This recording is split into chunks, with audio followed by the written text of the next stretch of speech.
Hello again.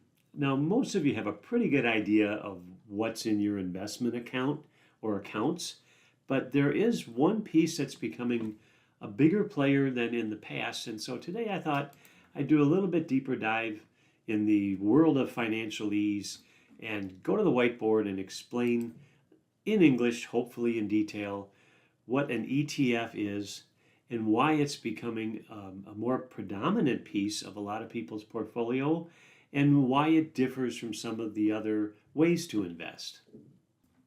Um, Many of you who have been investing either on your own or at work have been used to seeing mutual funds in your accounts, and now you may also see investments that look like mutual funds by the name, but they may have the initials ETF after it.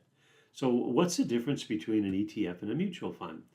Well, both exchange traded funds and mutual funds are different ways to invest in a bunch of things at once, like stocks or bonds or other assets. Instead of picking just one company to invest in, you're buying a piece of a whole group. That's diversification, and hopefully, it in some cases can lower your risk. ETFs are like buying a stock that represents a whole group of investments because you can trade them anytime in the open market. Mutual funds are managed by professionals who try to beat the market often, and you can only buy or sell them once a day. And actually, ETFs were first introduced in 1993 by State Street Global Investors. The first ETF was SPY, which just tracked the S&P 500. It was a response to investor demand for a more flexible and cost-effective way to access diversified portfolios.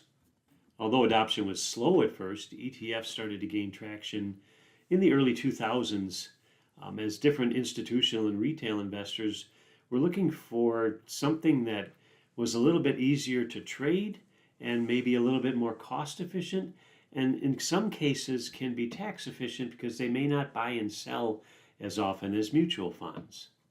A couple of key characteristics for ETFs would be liquidity because they can be bought and sold throughout the trading day at market prices, unlike mutual funds, which are priced only at the end of the trading day.